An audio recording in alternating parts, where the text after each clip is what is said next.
Hello, everyone. Thank you. My name is Blair. I am joining from the Midwest, and we are absolutely honored here today to have two incredible people joining us from the Bail Project.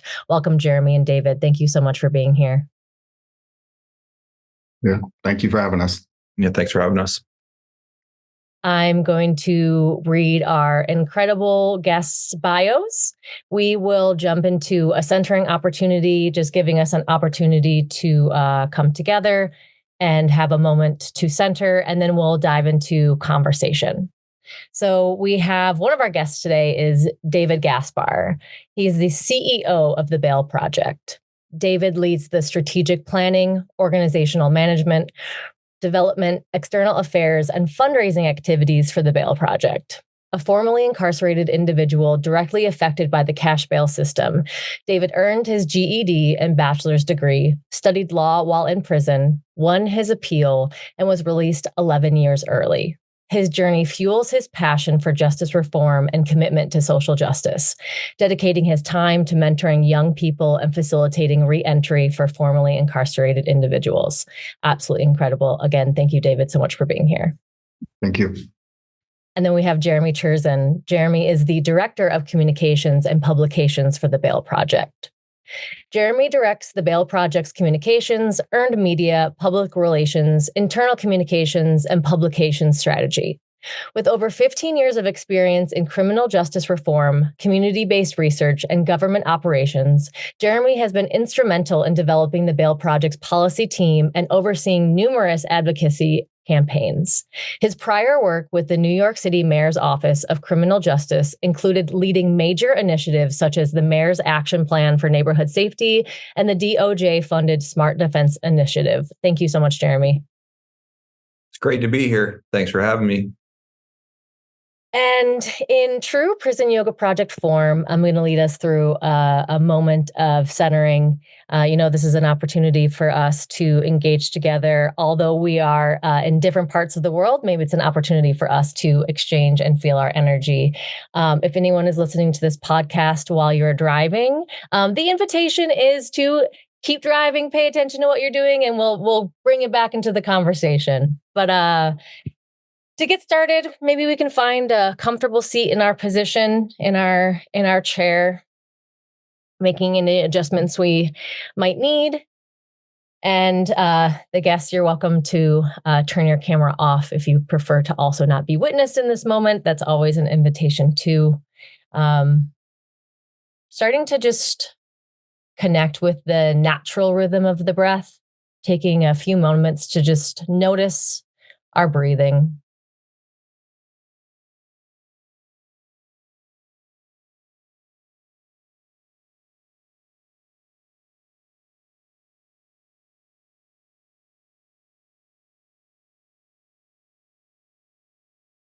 And maybe we notice there's a shift once we bring our attention to our breath.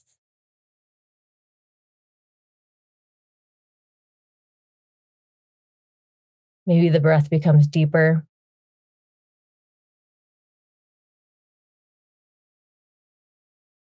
or softer.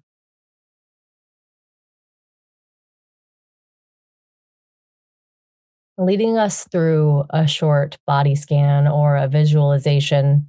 If we're seated, maybe we can start to feel our legs meeting the chair and where the chair meets our legs.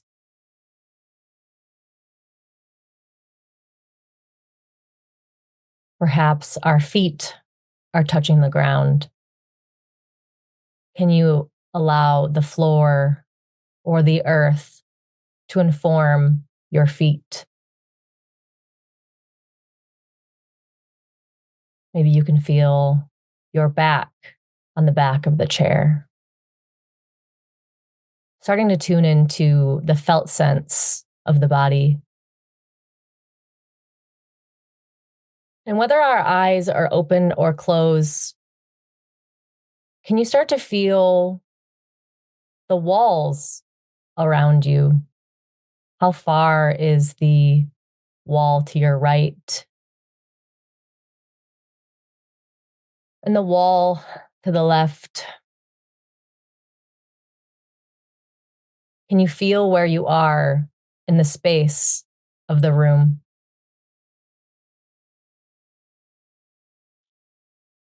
And returning back to the earth or the floor. Taking a few belly breaths here.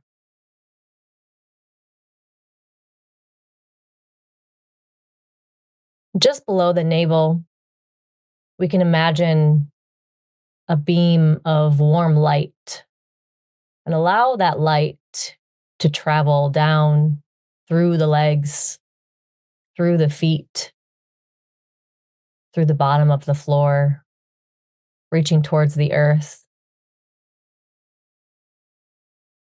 And this light traveling down through the soil and the rock layers and the water, reaching all the way down into the heart of the earth.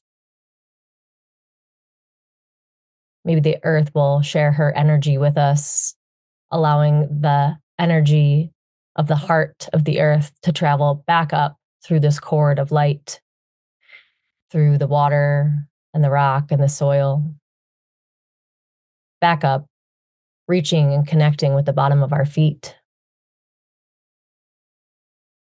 Acknowledging the sacred connection that we all have with this great mother, this connection that we have to all beings on this planet that share our breath.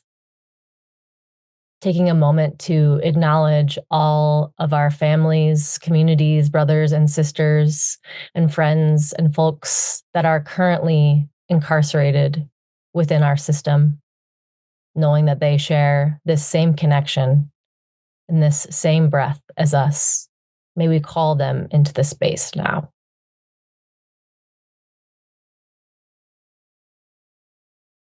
Ending this practice with 2 more breaths on your own time.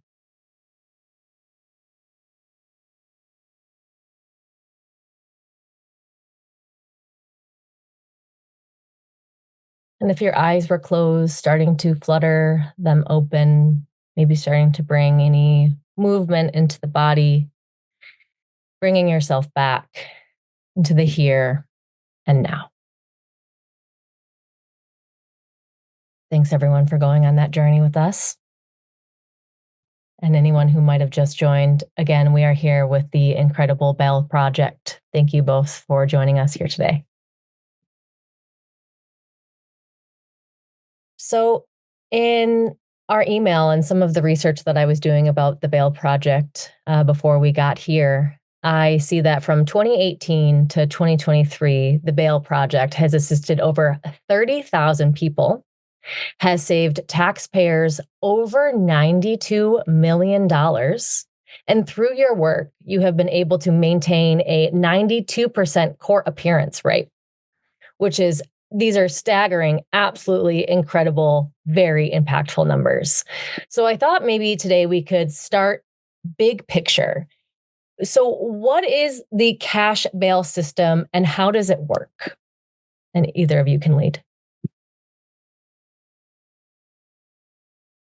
Yes, I can tell Jeremy and I are both itching to answer this question. So Jeremy, please fill in where I may leave some gaps. I think the starting point is that, over 500,000 people each and every day and night are spending their time in jail. Overwhelmingly, most of them have not even been convicted of a crime yet. They've only been accused of something.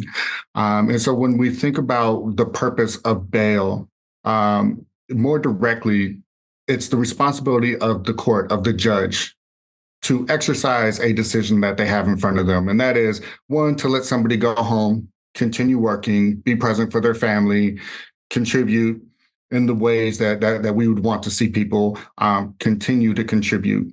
But most importantly, keeping their life intact for the most part.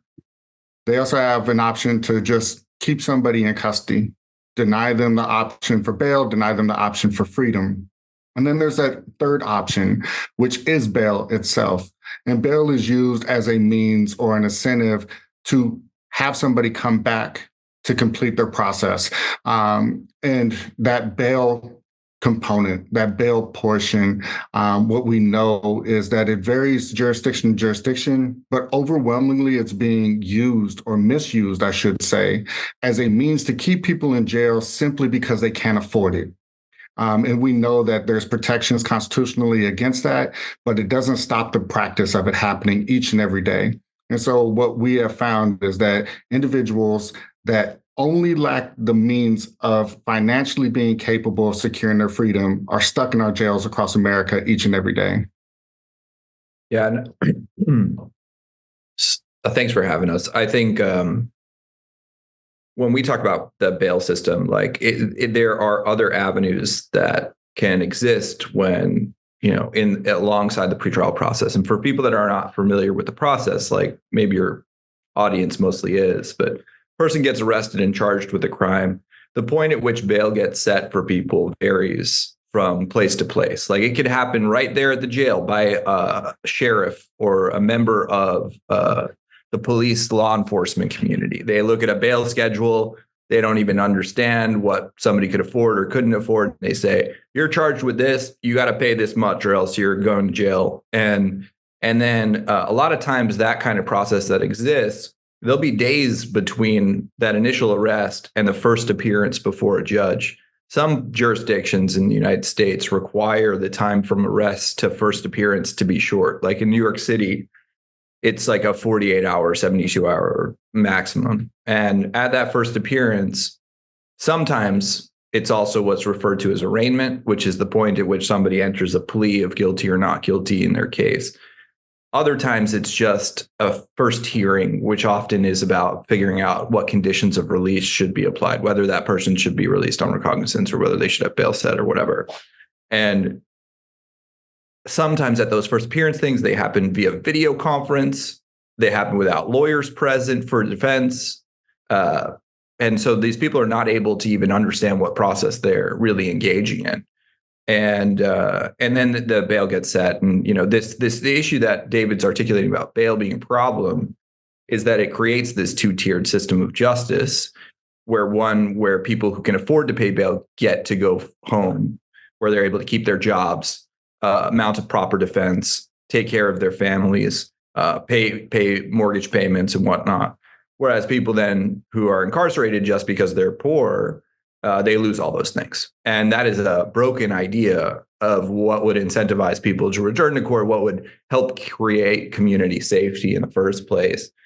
And so I think it's why we often refer to the issue as something that's basically wealth-based detention. It's a fundamentally unfair concept. There are jurisdictions across the United States that have found ways that are to operate a pretrial system without a cash bail system, without cash bail as a component of that system.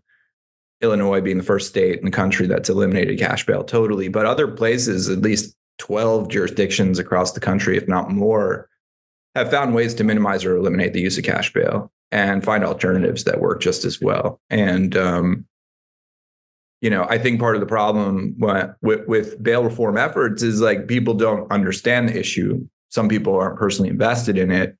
And it's a pretty wonky issue, like all this variation from place to place, the fact that states and different jurisdictions get to use their own discretion to set up pretrial systems, how they operate, how they function, what laws exist, creates a lack of uniformity. So like, while we think of the criminal justice system as like a United States criminal justice system, we talk about mass incarceration, all that stuff, it varies dramatically from place to place. And I think that's worth talking about too. Yeah, thank you. And it makes it confusing for people of knowing how to engage and who is a point of power, who is making these decisions, who is informing these decisions. And then, we have a system and a belief in this country that you are innocent until proven guilty. And then people are also spending, since we have such a backlog of people being able to be in court in front of a judge, I know that people are also spending years in jail awaiting trial as well.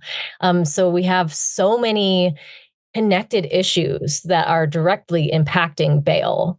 I would love to hear what the Bail Project does. I know that you do a lot and you have such an incredible impact, but what is the mission of the Bail Project?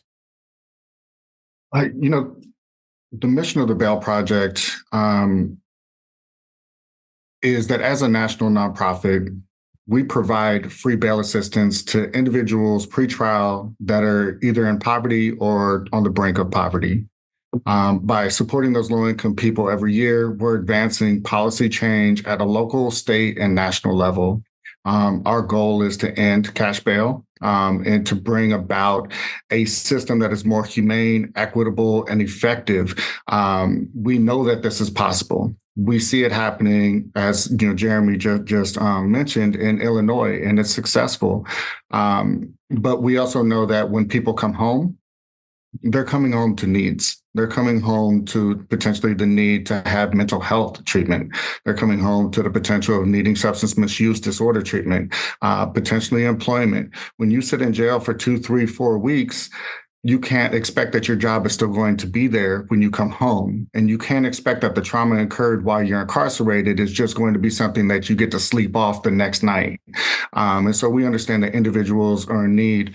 But most importantly, like Jeremy said, we really want to remove cash from being a determinant of guilt or innocence. And we want to level the playing field and eliminate the two-tiered system of cash-based pretrial detention in America.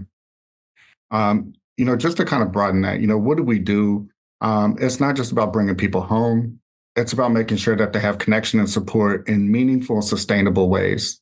And so the work that we do is ultimately, as the Bail Project, we're paying bail, but then we have what we consider our community release with support team. And what they do is they actually will reach out and they'll make sure that we have the ability to support individuals' needs.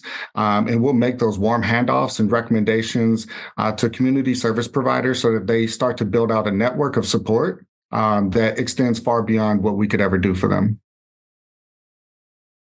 And I would break down the work also, like I don't know if your audience cares about this, but like Bail Project's a large, a nonprofit. We have like 100 staff members across the country working in different places. A lot of people, big portion of our organization is in jails every day and courts trying to figure out and identify clients to bail out. And then that's the direct services portion of our work.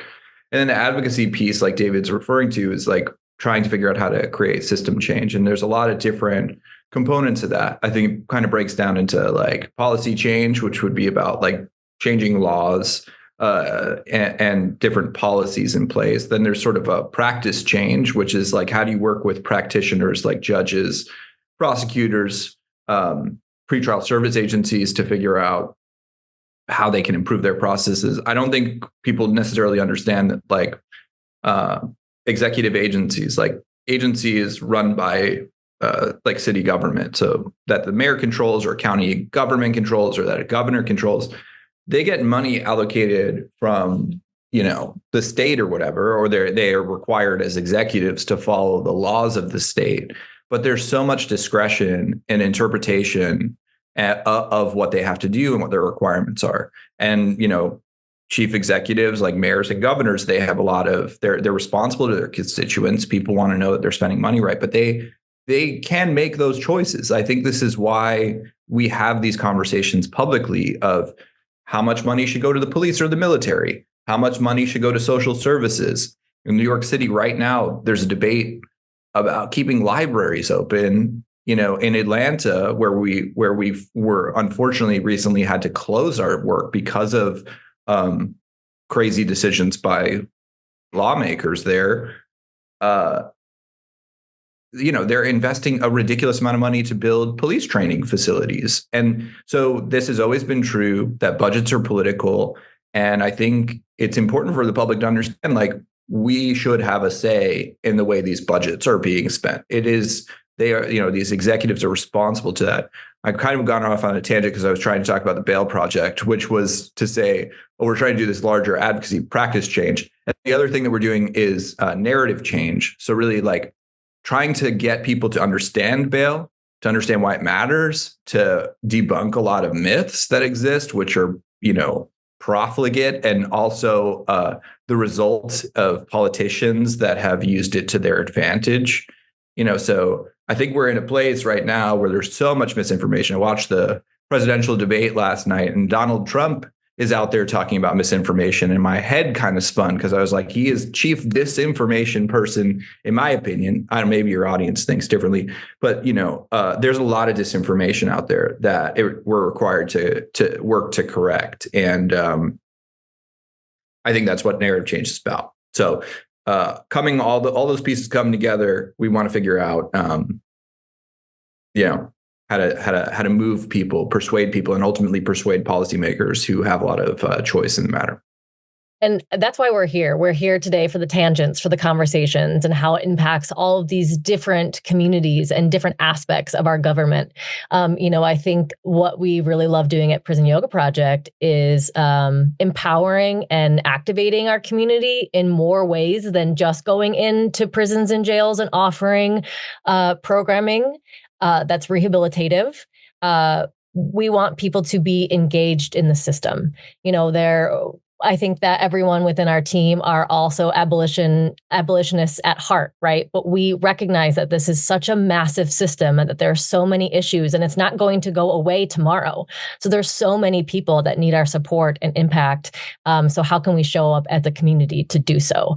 So I really love hearing about the Bail Project and all of the ways that you work with people and individuals and looking to seeing them with humanity and dignity. I saw also on your website, and please correct me if I'm wrong, I feel like the pot of bail money that you guys have is $80 million. It's not that large. Okay. But it is one of the most sizable in the nation for bail funds. But yes, 80 million would definitely be nice. We would love to bring home that many more people, but that is not where it currently sits. Yeah. Okay, sorry, I should have fact checked my own numbers as well. But it's all good. I love the vision, though. I love the vision. Okay, all right. So we're doing vision work now. So 80 million is what we're looking to call in for the Bail Project. And just talking about how the system works again really quickly is that when someone contributes to the bail fund, that money comes back after it's been given to an individual, right? So the pot is just getting larger and larger. So you're able to help more people. Maybe you could explain that system as well. Yeah, absolutely. So as Jeremy had mentioned earlier, we have sites across the nation. We have teams that are local to those sites. So we hire people that live, breathe, drink, eat, have their families all in the same place that they're helping to bail and bring these people home. So these are individuals that really care about their communities, first and foremost. But the bail fund, the way that it works is when you post bond for somebody, that money is basically just put on hold until that case is fully dispositioned, and then the money comes back if that individual successfully accomplishes, the responsibility of showing up to court. And as you noted earlier, we have a 90%, rate of successfully being able to accomplish that with our clients. And to be honest, that 8% still deserves a lot of conversation because there's other life factors sometimes that prevent people from being able to come back. But that revolving bail fund continuously has the opportunity to be kind of, recycled.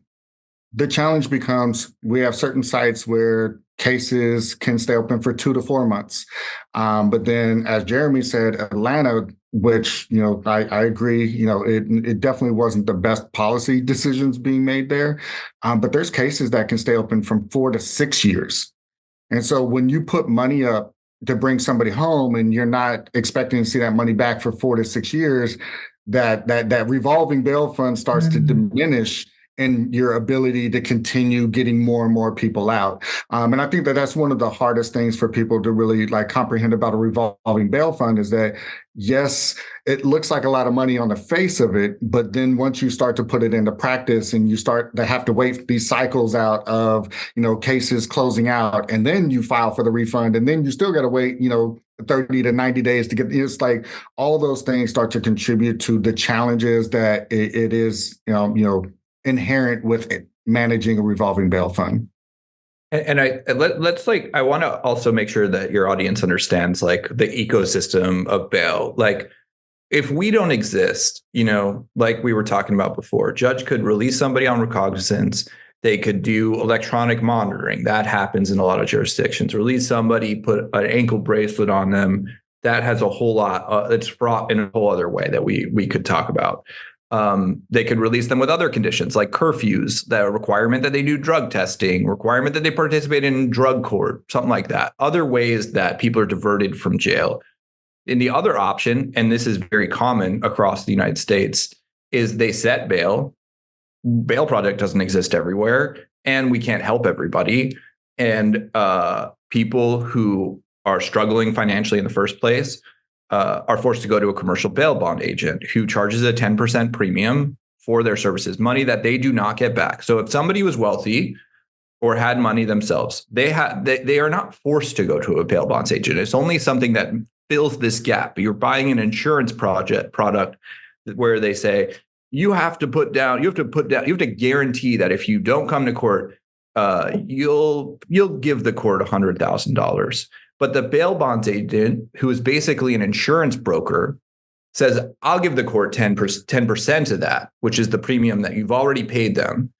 And I'm good for it because I'm backed by insurance companies. So it's a complete ridiculous scheme that only profits commercial bail bond agents who then keep that money. Whereas if I had $100,000 myself, I would just be like, fine, here's $100,000, court. I got it. I'm not gonna lose 10. Why would I lose $10,000 if I don't have to? So the way the system functions props up this profit-making scheme that is completely unnecessary and inessential. And really, you have to wonder why it fundamentally exists. Also, because we've seen evidence that sometimes when people fail to appear or flee or whatever, commercial bail bond agents, they write all sorts of civil penalties into contracts, because what happens when you go to one of those people is you're basically signing a contract, and they can write whatever they want. They can write that they can come to your house at any time of the day and check in on you, which is a violation of most privacy rights. But again, if you sign a contract, you signed a contract, I don't know what I'm signing when I say that I want to be on Instagram, but then they know everything about my life and are somehow surveying me. It's similar to that. People are signing contracts that they're entering into predatory lending schemes, where interest rates rise. So I can't give you $10,000 right now, Mr. Commercial Bail Bond Agent, but I can give you 100 today and I'll give you 100 next week, blah, blah, blah, like some kind of installment plan. You miss one of those payments, you get jacked with like a crazy interest rate. That it's the same kind of thing that happens with credit card companies. So they are a fundamentally predatory industry that is there to make profit for themselves. The bottom line, American capitalism. Sometimes if you hear commercial bail bond agents talk, they talk like, hey, I'm trying to support the community. I think not to be too cynical, most people, this sort of polarization that we see in American politics of good versus bad, my side versus your side, is not going to be productive. These people are human beings. They are probably somehow have good values, somehow have good ethics. They will say, I'm interested in the community. I want to care. I've dealt with people who have drug addiction. I see how much it affects people. Those are real experiences that those people definitely have as well. But they are not equipped as well as different social service providers to offer the kinds of supportive services that a person might need to address the root causes of crime in the first place that would prevent somebody becoming justice involved in the first place. A bail bond agent cannot go out of their way to provide supportive housing or necessarily know the best people to link somebody up to for drug treatment or mental health care. They might not know how to get somebody a job, and just American society has glorified this industry in some way or another. Dog the Bounty Hunter was a popular show for years, and that is a joke. I went through a couple months ago. I was like, let me watch this show, and so I went on YouTube, and I actually started my career in the film business, and so I'm I know editing tricks and stuff, and so you're watching Dog the Bounty Hunter, and they just it's all fancy sound effects, and they try to make it sound so dramatic when meanwhile these people are not threats. They're always just trying to suggest people are dangerous and create this great risk and threat so that Doug and his team seem like they're doing something so urgent and important. They're all jacked up in armored, bulletproof vests and all sorts of tactical gear and militarization of these bounty hunter people, which is just bonkers, and this is what many American people might only know, like Dog the Bounty Hunter might be a more common idea and concept for Americans than the actual system of bail or the actual system of incarceration. But the reality is 1 in 2 people in America have either been directly impacted by a criminal justice system themselves or they know somebody that has. So it does affect a lot of people, but I think that there's still a lot of work to be done to increase understanding, increase the importance of it. I think bail reform became a very popular issue around 2020, if not before that, where you were seeing certain, crime was declining for decades in America, just the sharpest decline prior to COVID that the United States had ever seen. And at that time in that ecosystem, people were saying, well, maybe we should pursue reforms. We're in a good place. Why? Crime's not crazy. Our cities are safe. Let's do some reform. And that's where I think you started to see momentum for this, because incarcerating everybody is a bad idea. Our jails were chaotic and terrible places. Hold on, my Alexa thing. Alexa off. Sorry. It's crazy. Jails are terrible places. Rikers was terrible, but then you started to see the political stars align. Progressive mayor gets elected in New York City. Progressive Democrats wind up in the state legislature in New York. Terrible stories come out, like Khalif Browder and people who are completely denied due process rights and the presumption of innocence. And then the stars align. And you go, okay, let's pursue this reform. And I thought that, and then 2020 happens. George Floyd is killed. Breonna Taylor's killed. And you go, this is subsumed in a movement for racial justice. Black people, people of color have been deeply impacted by mass incarceration disproportionately. It's an irrefutable fact, as well as the fact that the United States incarcerates more people than any other place on the planet. So what are we going to do about it? Let's start figuring out other options, bail reform being one of those. Let's look at other things.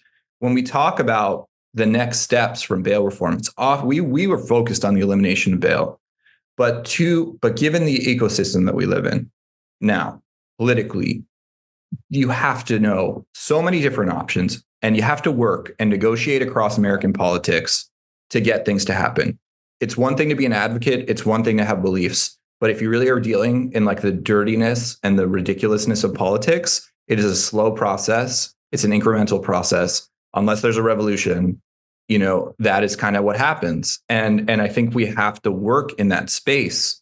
And the Bail Project as an organization has to be responsible for creating this sort of landscape so that people understand, all right, yeah, I'm down with eliminating bail. I think bail is a disaster. Here's why. That if we can come out of this conversation, your audience knows why bail is a disaster. That's great. And then from there, it's what do we do next? Sometimes, like in Illinois, it's about due process. Create a bunch of hearings to make sure that somebody is actually, if you're going to detain somebody, that you have evidence to do that, and that they have defense counsel to refute that evidence.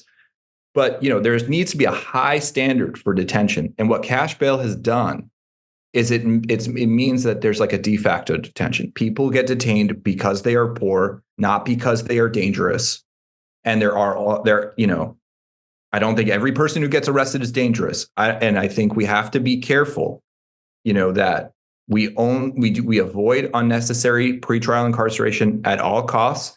In some instances, where people are exceptionally dangerous in some way or another, there's evidence that they might be a threat to others if they're released, then you have to figure out a mechanism for that. But cash bail is a sort of mediating variable that just messes the whole thing up.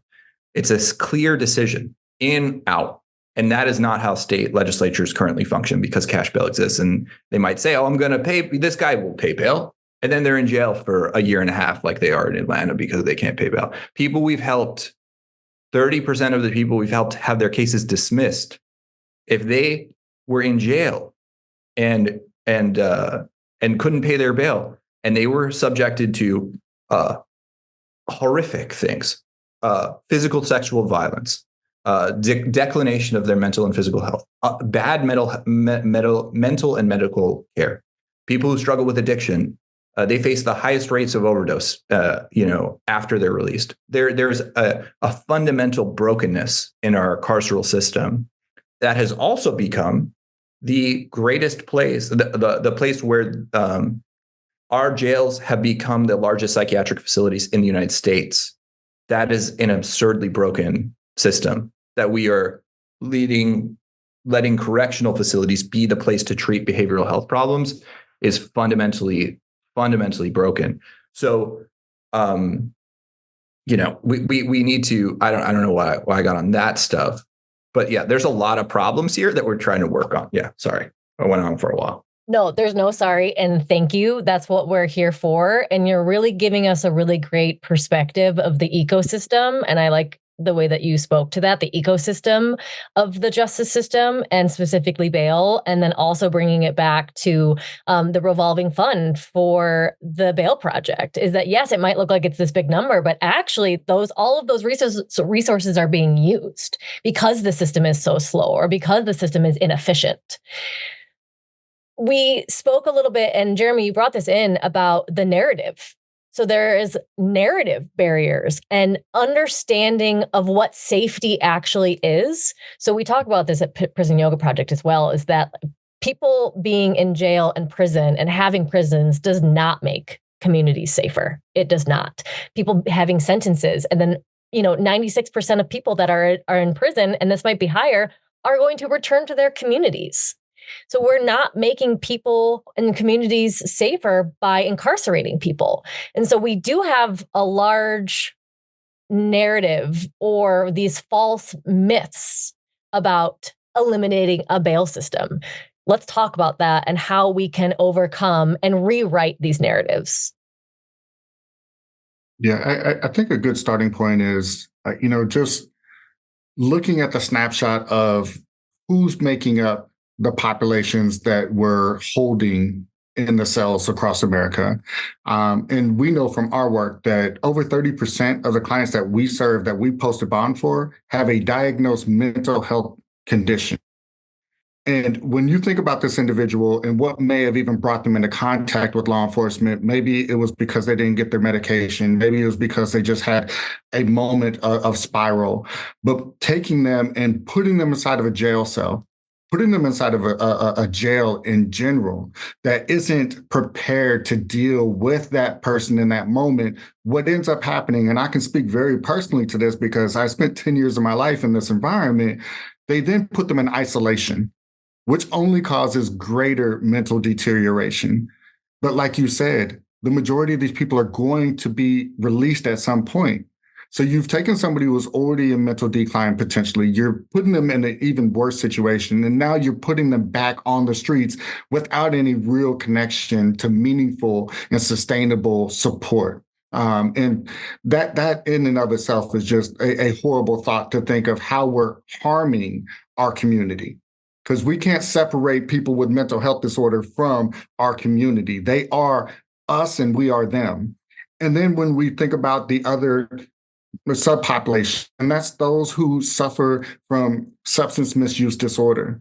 And we're taking somebody who is in a moment of engagement with that particular health disorder, and you're incarcerating them, once again, not giving them any medical treatment for something that we now know, especially through the opioid epidemic, we now know is a medical condition. We have classified it as a medical condition, but we're not treating it with medical solutions. What we're doing is we're punishing people and telling them that you need to be stronger than your disorder.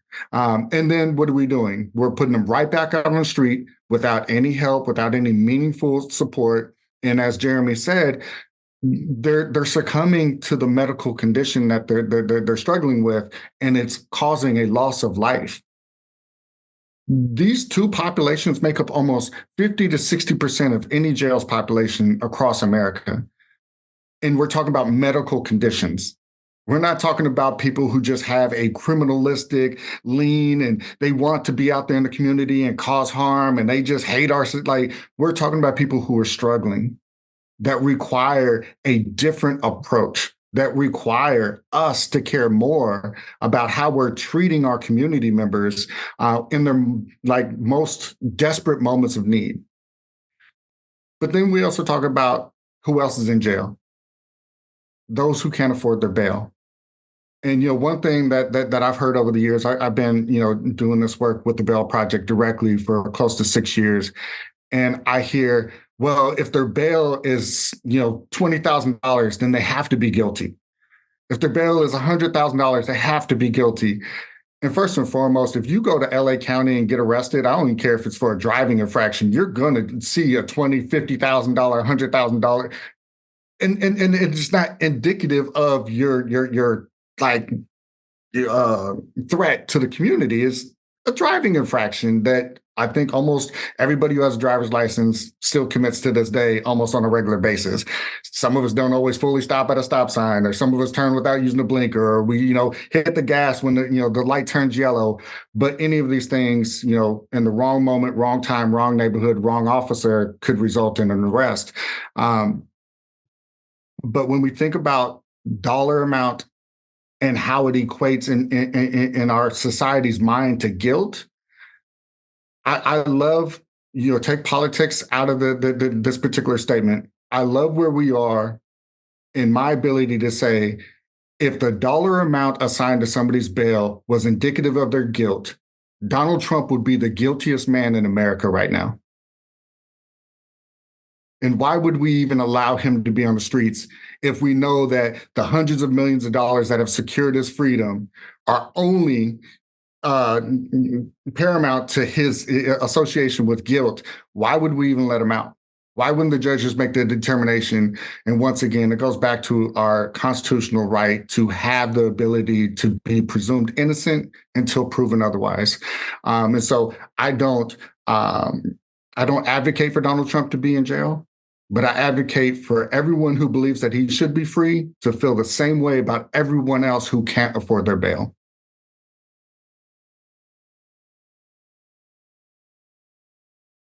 You're on mute, Blair. Thank you. I feel like that's one of these really interesting aspects, when we work within these systems and then there's a prominent person, whoever they are, awaiting trial, potentially going to be incarcerated, right? You're like, we want justice. We want justice. But what does justice look like within these systems? Yep. What does, again, incarcerating anyone do? What does it do to victims, people that are real victims of the perpetrator, right? So when we have these restorative justice conversations, when we have these transformative justice conversations, starting to shift the way that we view what justice is, what we view what punishment is, and we really are doing the work to recreate these systems so that there is less harm. And thank you so much for sharing these numbers about the mental health crisis that we are so deeply within in our country. I mean, we're seeing it on the debate last night. We're seeing it everywhere. This mental health crisis is absolutely interwoven into every community, and that our prisons and our jails are the number one providers of mental health. It is something that is absolutely broken. And Jeremy, in our pre-conversation about this, we're talking about how all of these broken systems are impacting people that are incarcerated. It's all intertwined. Yeah, please continue. I think that, the way in which it's intertwined is that bail is the front door to mass incarceration, but there's already a lot of stuff that has gone wrong for somebody to wind up in a position where they might have bail set. And I mean that gone wrong in like not a criminal legal sense, but just in a sense of like, a lot of this comes to back, in my opinion, to how Americans think about their neighbors. And, there's a very individualistic mindset that I think has taken root in America for a long time. The pull yourself up by your bootstraps, this sort of false promise of the American dream that it's meritocratic and not full of nepotism and privilege. And versus one in which how do we, orient ourselves to a community collectivistic model where we care for each other and don't dehumanize people. But this country has a history of discrimination and dehumanization that has advantaged some, and I think it's a difficult thing to overcome. But really, when we talk about the criminal justice system and criminal justice reform as a whole, when I used to work in city government, there was a lot of focus on alternatives to policing, so non-enforcement alternatives to crime prevention. So many people, if you talk to Americans, and people don't, I don't take for granted that for many people, they have the privilege and they should be grateful that they don't have to think about these issues the way that we do.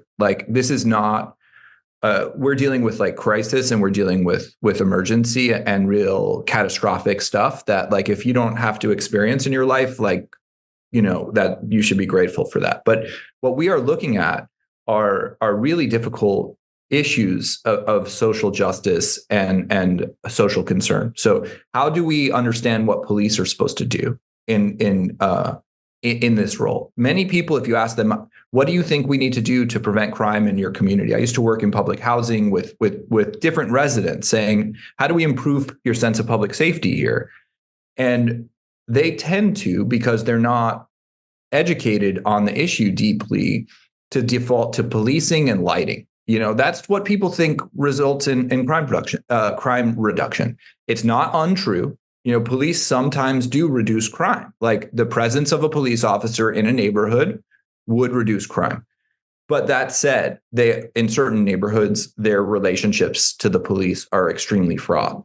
And there are other ways to consider ways to prevent crime. That's why you see cities across the country investing in anti-gun violence programs run by peer groups, credible messengers, people who have experience with community members, experience with people who might be involved in shootings, and they are there as mediators for that space. That's a much more community-focused model on how, who is credible to talk to people. It's not the police anymore. They've lost a lot of credibility with certain groups. And then the social supports that the United States for decades now has decided to erode. Again, I think in support of that individualistic mindset, hey, if you need therapy, you can, you should pay for it. If you need this, you need mental health care, if you're lucky enough to have $40,000, you can go to a fancy rehab. If you're not, you're going to have to struggle to get someplace. That we've eroded funding for, I was saying, libraries, education, good food, different supportive services that address mental illness, that address housing insecurity, that address all these things, all the things that if we could give jobs to people, what's the best way to not have people get involved in crime is give them employment and give them money. There have been experiments across the country where they've just given money to people and the crime goes down. In New York City, we used to do summer youth employment programs, with I think they were 16 to, they were young, 14 to 18 or something like that. And the summer youth employment program has been evaluated, is known to create long-term effects in which people are less justice system involved in the future. So that's just, pretty strong evidence. You employ somebody or you give them money. And I think we discount, in this idea that people who do this stuff, they're fundamentally deviant. They are criminogenic. They think in a broken way.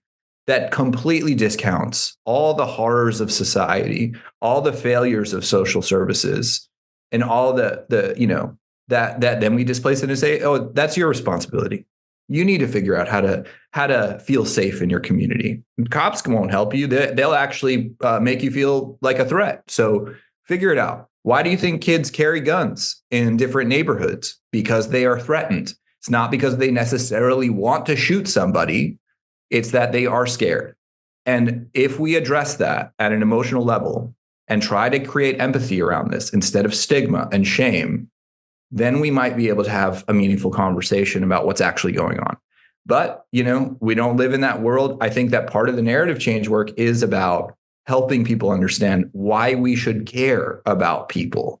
And I don't, maybe that's a little bit too reductive, but still something worth thinking about. Thank you. And I would love us to keep going with this conversation, and maybe in a little bit we could transition to some questions from the community. But this has just been absolutely incredible, and I cannot wait to get this to our community. Let's talk about success stories, and then where some activity and movement is happening towards bail reform. Let's look at Illinois, since they were the first. How did they do this? I remember all of the misinformation and all of the fear mongering that was happening in Chicago. I lived there for 12 years. So it's still very connected to that community. How were they able to succeed? Jim? I would just jump in quick and say, I think it's politics. They had a supermajority in the sense they had a supermajority. They had a trifecta of Democratic control. And I wish this was not a Democrat-Republican issue. But the reality is, in places where bail reform has passed, sometimes it's Democratic controlled places. Republican, we just did a poll, Republican men who tend to be lawmakers do not like bail reform. And that's not to say that they can't be gettable on this, but I think they are already, it's because of how polarized this has become. So the politics plays a role. But also, they work that those things are campaigns. They have coalitions of people working for years with local stakeholders, lawmakers, different judges, different, all across all, interested parties to hammer that out. And then they wrote a solid piece of legislation that, upheld constitutional challenges in court, saying, which were bullshit, but whatever, and then and then they were able to implement a really smart law. So I think that politics play a big role, but I think that part of our work is about building support and understanding that the system of cash bail itself is broken, which I think we have bipartisan support on. I think if you talk to Republicans about this and you go, well, why do you think some person who has addiction, who is being incarcerated on a nonviolent offense is a good idea, when at the same time, somebody who's accused of domestic violence, who has strangled their partner and was arrested for strangulation, has money, pays it, and then happens to go on and kill that person in the future? How is that a effective system? How is it effective that people charged with these low-level and nonviolent offenses are incarcerated, even when there's no evidence that they pose any threat to other people? But people who are billionaires, who represent real flight risks, because they could take their passport or whatever and, I don't know, go somewhere else.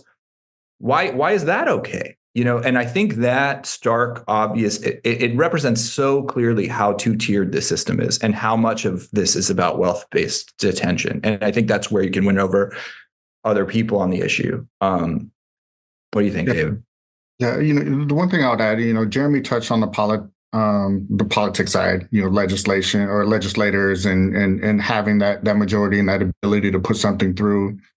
But, I really want to emphasize the coalition aspect. There was already a groundswell of organizations and individuals working for years to really push something like this forward. And one of the things that we heard that really, called us to Illinois to open up a site and do some work was the legislators, the policymakers saying, but where's the evidence? Where's the evidence that if we just start letting people come home, that they will come back? And so we were able to open up a site. We were able to staff up and bail out hundreds of people every year and show successfully that they're returning back to court. And we were able to point towards, here's why they're coming back to court. And when they can't make it, here's some of the areas that could be better supported in order to support their success in returning in the future. And so we were able to come in and be part of that movement. And I think more practically, we were the catalyst of the evidence that people were calling for. But there was a groundswell of activists on the ground doing hard work day and night. And so we just kind of came in and supported where they were, pushing the legislators to make a significant, meaningful change to how we actually look at bail and what that process looks like. And then transition based off of the reform there. We took our local Chicago team and partnered with a local community service provider, and they continue to do the community release for support activities. And they only have seen greater successes as they have transitioned and the pretrial reform has taken root.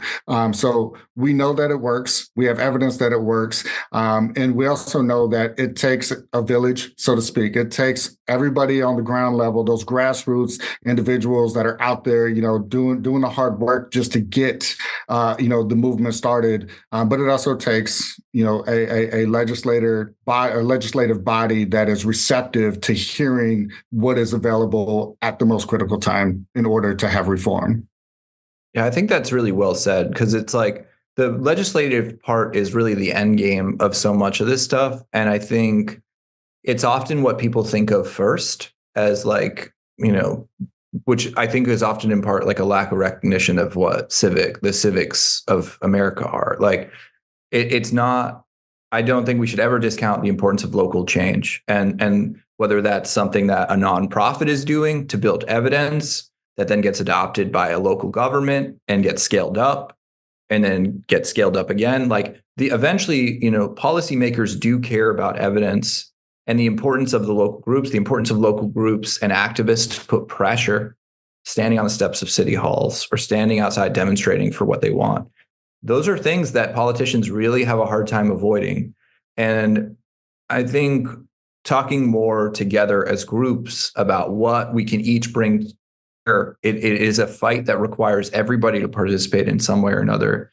We are one part of that fight. We welcome donations from people who want to support our work and want to, they can follow us. That's great. People can subscribe to our email accounts, figure out what, be updated on our work. And I think that's one way to participate. I have no problem with that, and then there's if people want to actually talk to lawmakers, talk to journalists, talk to whoever, I think we've professionalized this stuff. That's not by accident. It's a way of creating barriers and saying civic process that was meant to be popular, that was meant to include everybody, has become so sophisticated. Supreme Court decisions come out and I'm like, how am I supposed to read this? You can read it. It is possible. Like, it's not impossible. Congressional hearings, places that are meant to inform the public, but we've created these distance. We let the media be the intermediary, and we've let other professional working people be the intermediaries for us. But the goal of this thing, get public involved, participate, raise your voice. And I think that'll make a difference for some of the stuff that we're talking about. Thank you. And so you listed a couple ways that people can be engaged. How can people donate to the Bail Project, and what is emergent and urgent at this moment? Yeah, I would say the easiest way to contribute to the Bail Project, just go to the website. bailproject.org. There's a link on there that individuals can follow. I would say, what's most important right now, we talked about the revolving bail fund. The revolving bail fund is absolutely what brings people home. But unrestricted funds are the ones that actually allow us to do the work to support individuals and to be there for them in the ways that they need. So I mentioned community release for support. Our team, one of our commitments, I'll say our most basic commitment after we post bond for somebody, is to make sure that we're providing court reminders and transportation assistance. Like, that is the bare minimum of anything that we would ever hope to be able to give to somebody. But then what happens if they don't have a phone? How do you give them a court reminder? How do you schedule them a Lyft ride?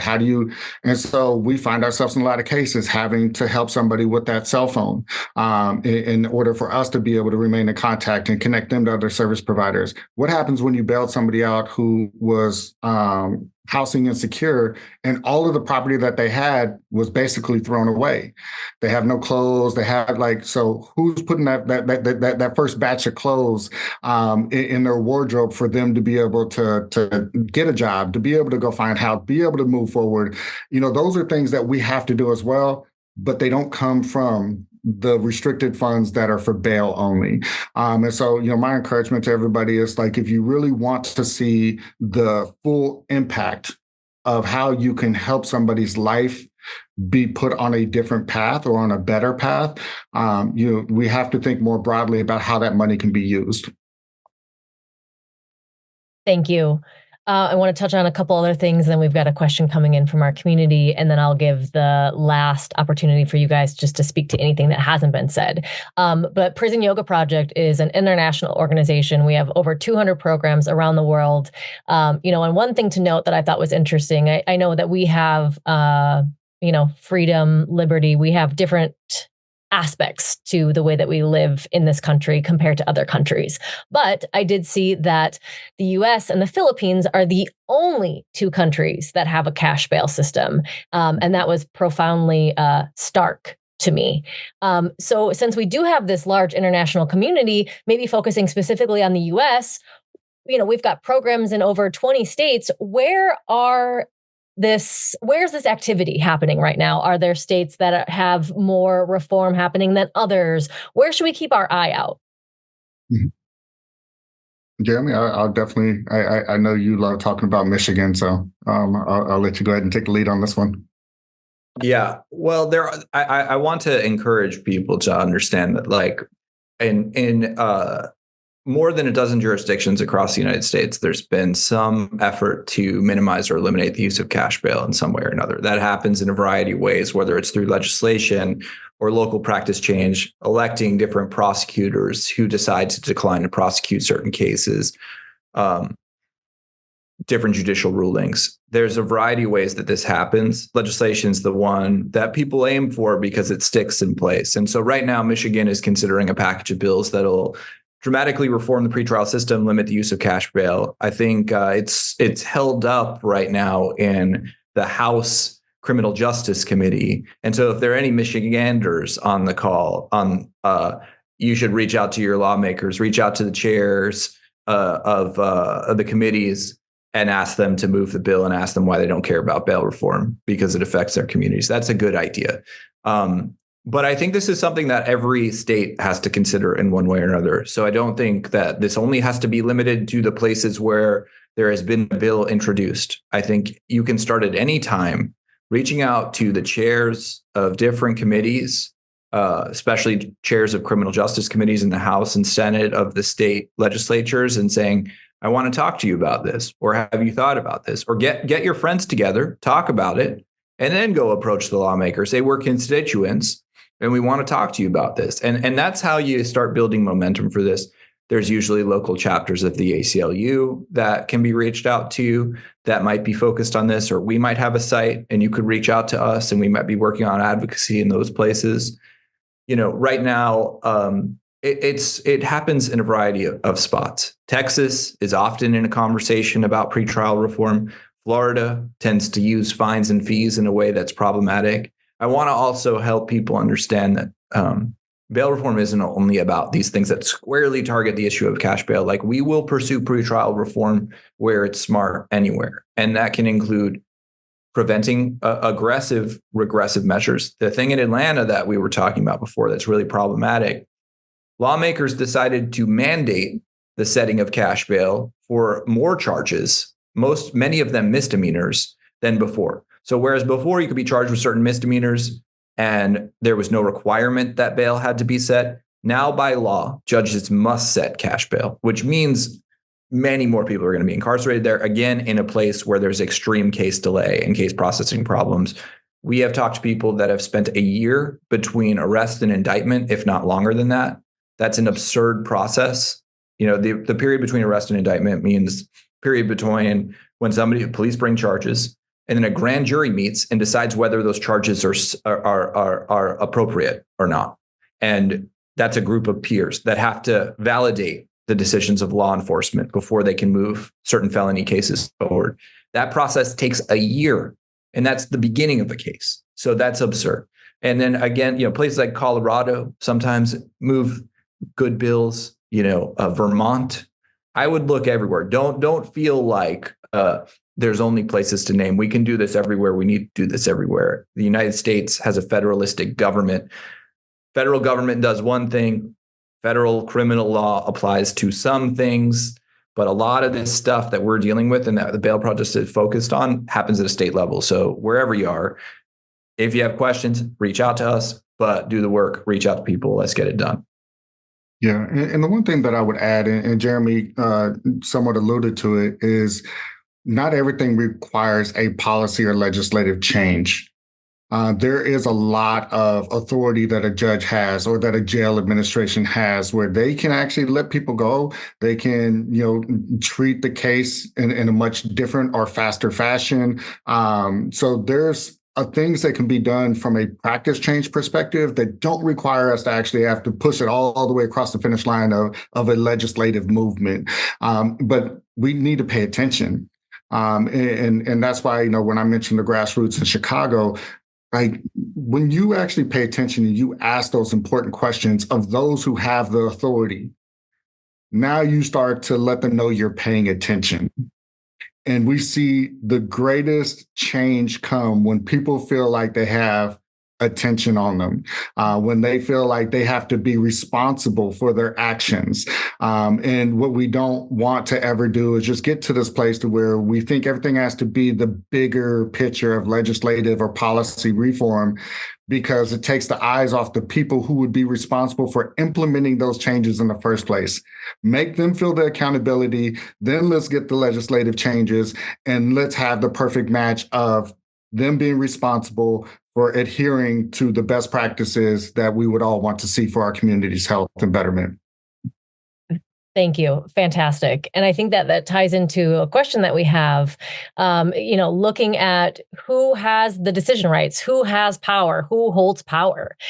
So do facility superintendents have any meaningful involvement in the work of bail reform? Do they participate in conversations providing information such as conditions of overcrowding, poor staffing, and insufficient basic services facing pre-trial detainees? Yeah, and that is a great question. And it wasn't a good moment in our history, but COVID taught us a lot about who has power to make those decisions. And we saw jails, we saw prisons across the nation letting people go home, having their own internal assessment process that said, look, this person is not posing a threat or a risk. Why are we holding them? Why are we responsible for keeping this person in this environment where we know for a fact we can't keep them safe? And that was the mindset that brought people home. And that is the mindset when I'm saying like we should be paying attention and we should be asking the right questions. Why are we not asking those questions right now here today with those who are struggling with mental health disorder?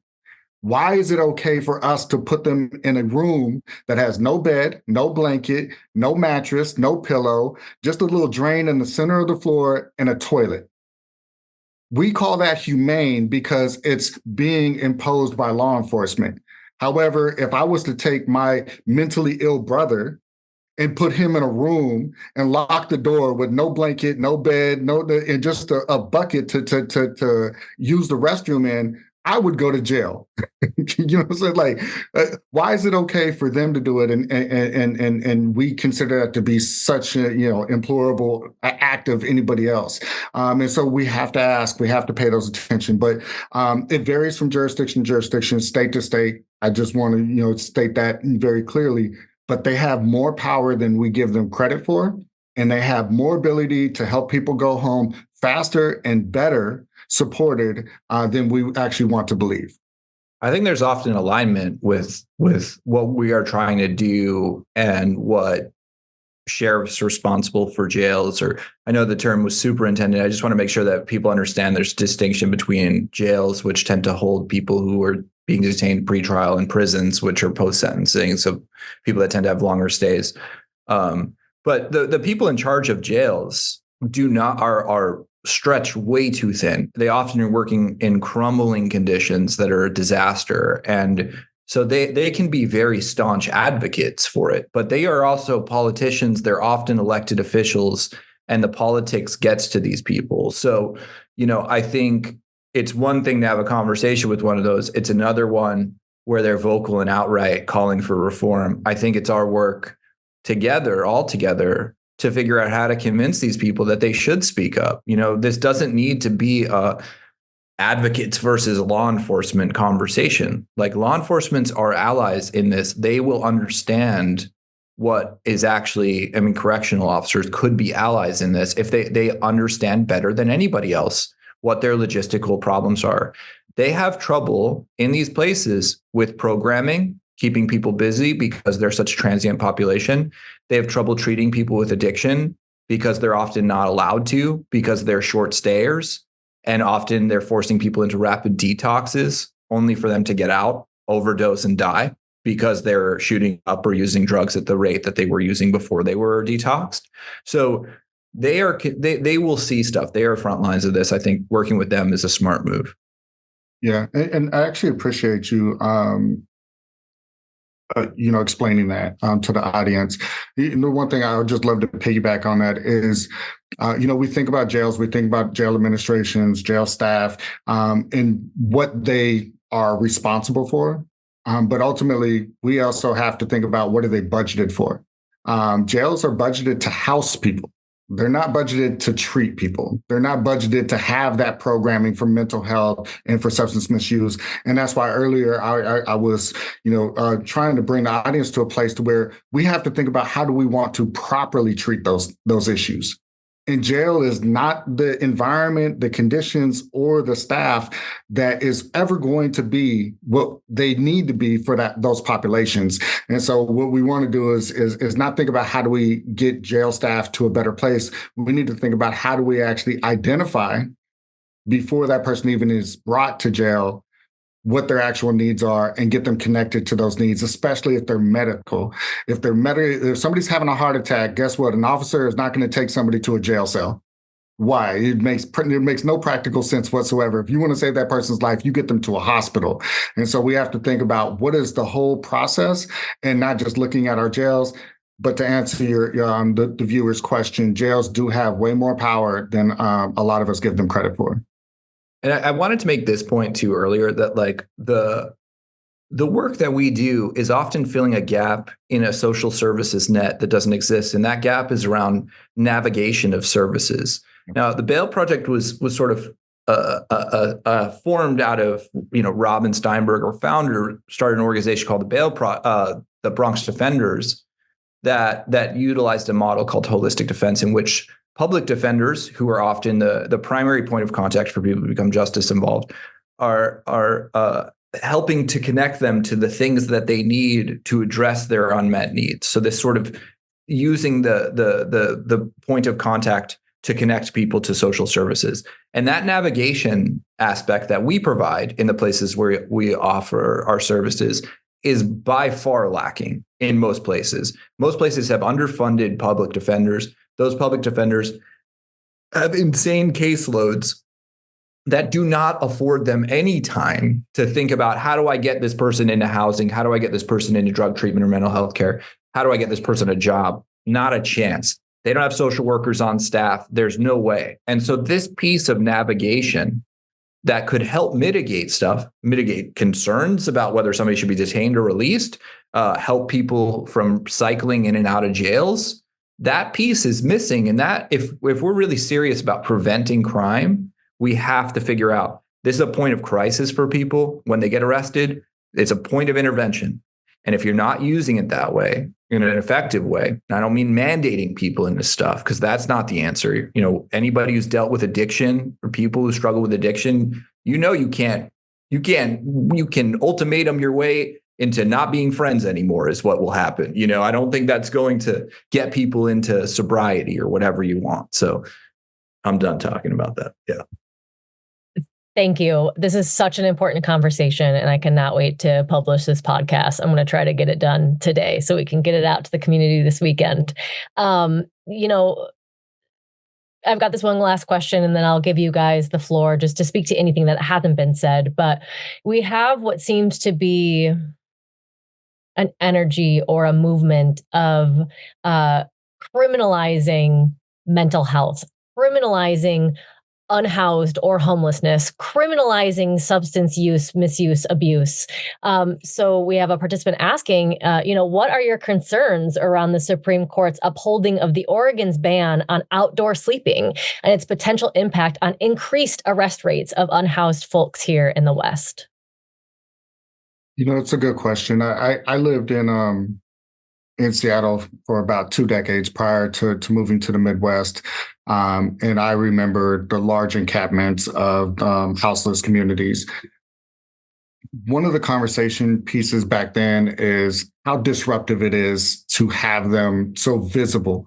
And I always thought that framing was so offensive to actually understanding where people are coming from, what brought them there, like what was their history, and is this something that they actually sought out for themselves, or something that life circumstances actually brought them to this place?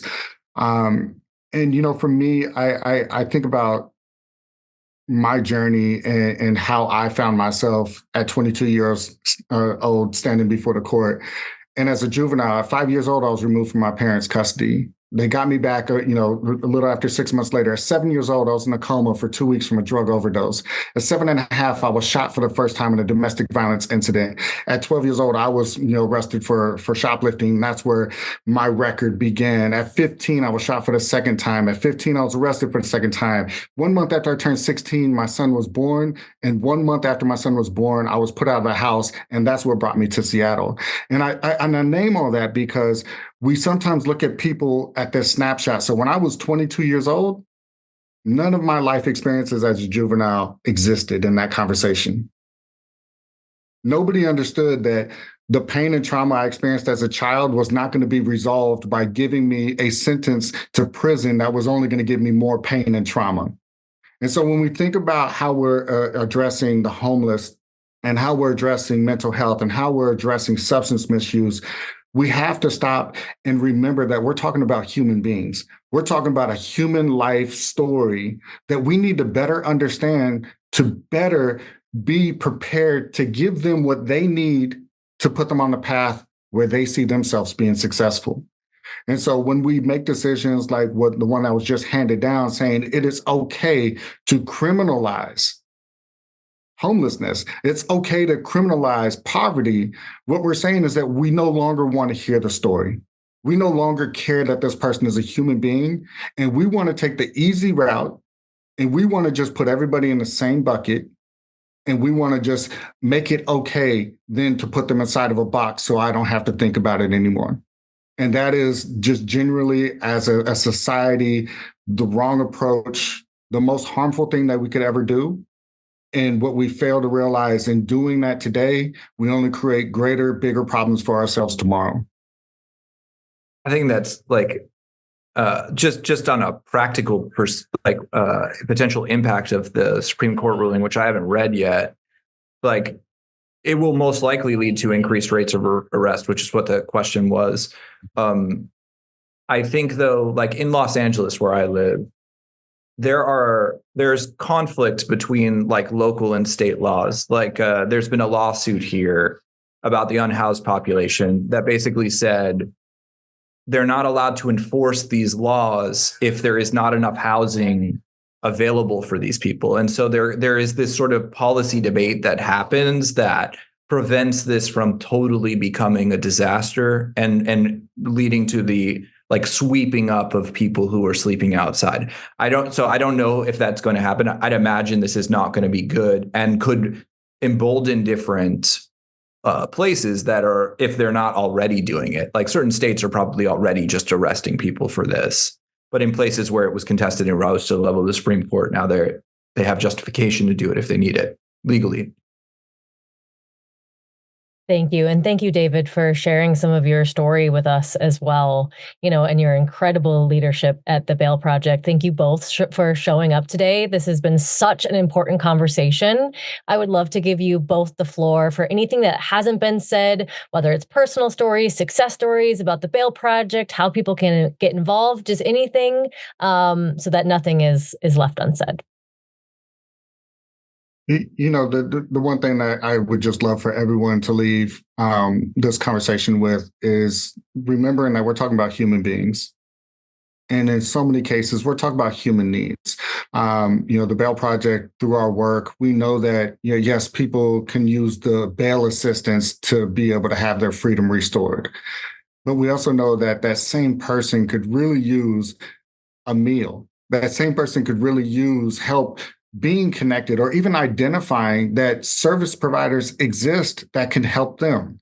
So many times we just assume that everybody should know, everybody should know, everybody should know. And it's like, if we all knew, guess what? We wouldn't need any libraries. We wouldn't need any educational institutions. We wouldn't if it was all just so inherent to us as human beings to know everything that we needed to know in the moment that we needed to know it, we would be such a perfect society. And so we have to remember that we're dealing with human beings that might not know. They might not understand how to actually connect to these service providers. They might not even have a means of getting to those service providers, even if they knew they existed. And so we have to stop expecting. I think Jeremy said it earlier. We're this land of pull yourself up by your bootstraps. We're the land of prosperity. We're the land of, and that's just not an actual truthful reflection of who we are as America. We are those who need a coach, to mentor, to support, to show care, to give love to. And I think we so easily legislate ourselves and policy our way out of having to treat somebody else as a human being. And so if anybody takes anything away, I would just remember there's a human story, there's a human life, and most importantly, there's human potential that we're not allowing to prosper. Thank you. It's hard to follow David's call for empathy, which I echo. I think I'll just add the typical plug for, there was somebody in the chat asking additional sources of information and reading, and we've built our website to be a hub of resources and information. We have a news feed that tries to stay up to date and keep people informed on relevant issues. There's a press tab on there that talks about all of our policy positions. We have publications on there that you can read. And so I encourage everybody who's interested to learn more to go to bailproject.org. You can follow us on all the different social media platforms, and we try to make information available there too. So I hope folks take interest and encourage folks who are curious to reach out to us also after this if they have additional questions, and we can happily have those conversations. Yeah. Thank you, David. Thank you, Jeremy. Thank you to our community. Please continue to get involved. Continue to be educated. Make movement in your community. Vote. Get involved with the Bail Project. Thank you again both so much for joining us. And we are the Prison Yoga Project, and we'll see you next time.